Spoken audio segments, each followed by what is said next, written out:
ان الحمد للہ والصلاة والسلام علی نبی۔ حرمت والے مہینوں کی عزت اور احترام کرنا انتہائی ضروری ہے۔ ان مہینوں میں کس چیز کی ممانعت تھی؟ سورہ بقرہ کی آیت نمبر 217 کے ضمن میں جاننے کی کوشش کرتے ہیں۔ پہلے آیت کا ترجمہ اور پھر اس کے بعد نزول کا پس منظر کا واقعہ جانتے ہیں۔ یسألونک عن الشہر الحرام قتال فی، آپ سے پوچھتے ہیں کہ حرمت والے مہینے میں قتال کیسا ہے۔ قل قتال فیہ کبیر، آپ فرمائیے اس میں لڑنا بڑا گناہ ہے۔ وصد عن سبیل اللہ وکفر بہ والمسجد الحرام واخراج اہلہ منہ اکبر عند اللہ، اور اللہ کی راہ سے روکنا اور اس سے کفر کرنا اور مسجد حرام سے روکنا اور اس کے رہنے والوں کو وہاں سے نکالنا تو اللہ کے نزدیک اس سے بھی بڑا گناہ ہے۔ والفتنۃ اکبر من القتل، اور فتنہ یعنی فساد تو قتل سے بھی بڑا گناہ ہے۔ وَلَا يَزَالُونَ يُقَاتِلُونَكُمْ حَتَّى يَرُدُّوكُمْ عَنْ دِينِكُمْ إِنِ اسْتَطَاعُوا، اور یہ ہمیشہ تم سے لڑتے رہیں گے یہاں تک کہ تمہیں پھیر دیں تمہارے دین سے اگر ان سے ہو سکے۔ وَمَنْ يَرْتَدِدْ مِنْكُمْ عَنْ دِينِهِ فَيَمُتْ وَهُوَ كَافِرٌ فَأُولَئِكَ حَبِطَتْ أَعْمَالُهُمْ فِي الدُّنْيَا وَالْآخِرَةِ، اور تم میں سے جو شخص بھی اپنے دین سے پھر جائے اور وہ کفر ہی کی حالت میں مر جائے تو ایسے ہی لوگوں کے اعمال دنیا و آخرت میں عقارت یعنی ضائع ہو گئے۔ وَأُولَئِكَ أَصْحَابُ النَّارِ، وہ دوزخ والے ہیں۔ ہم فیہا خالدون، اور وہ ہمیشہ اسی میں رہیں گے۔ حرمت والے مہینوں کا احترام دور جاہلیت میں بھی ہوتا اور اسلام نے بھی اس کو برقرار رکھا۔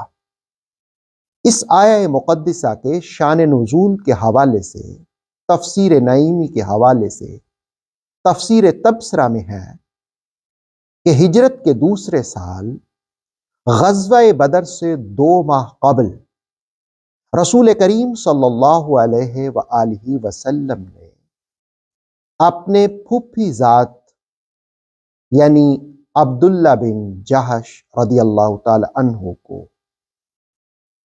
8 مہاجرین کی ایک جماعت کا سربراہ بنا کر کے تو روانہ کیا۔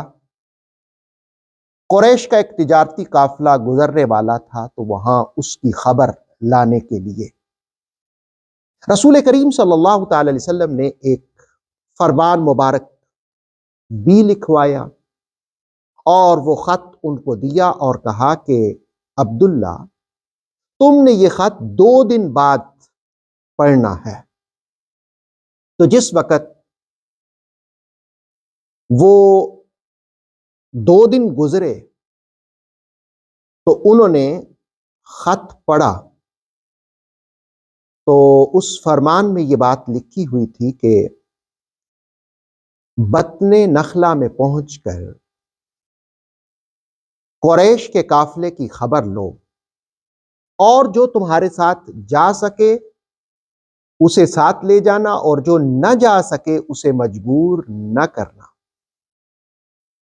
ہوا یہ تھا کہ مقام فضا پر حضرت سعد بن ابی وقاص اور حضرت عتبہ بن غزوان کا اونٹ گم ہو گیا، اور جس وقت اونٹ گم ہوا تو یہ اونٹ کی تلاش میں اور باقی 6 لوگ حضرت عبداللہ ابن جہش کے ساتھ گئے، جن میں عکاشہ، ابو حذیفہ، سہیل اور عامر، واقد اور بکیر ساتھ تھے۔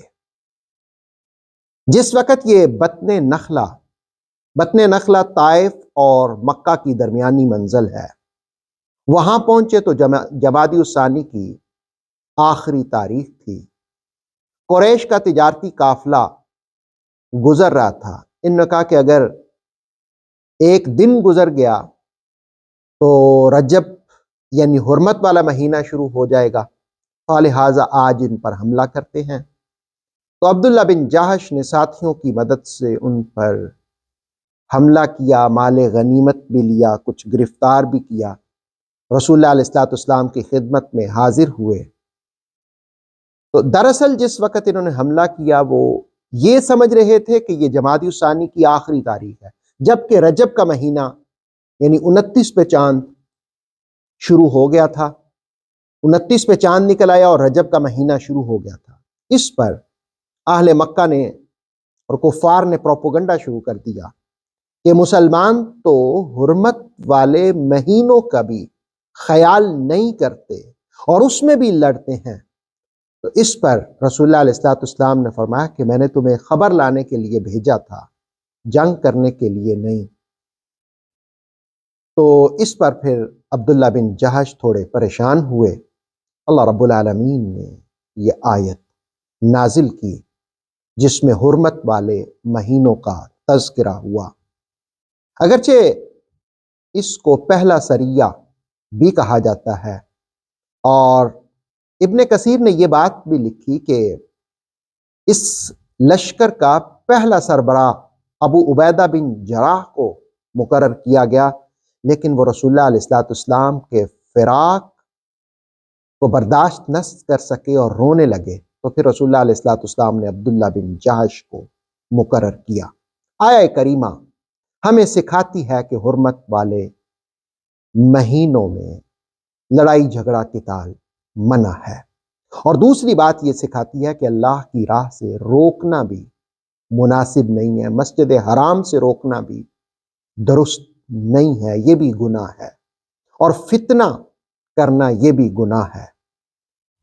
اللہ رب العالمین ہمیں دین اسلام پر استقامت نصیب فرمائے۔ آتھینٹک اسلامک نالج کے لیے نور وحی یوٹیوب چینل کو سبسکرائب کیجیے، بیل آئیکن کو پریس کرنا مت بھولیے۔ نور وحی فیس بک، انسٹاگرام اور ٹک ٹاک پیج کو بھی فالو کیجیے تاکہ ہماری ہر نیو ویڈیو آپ تک بر وقت پہنچ سکے۔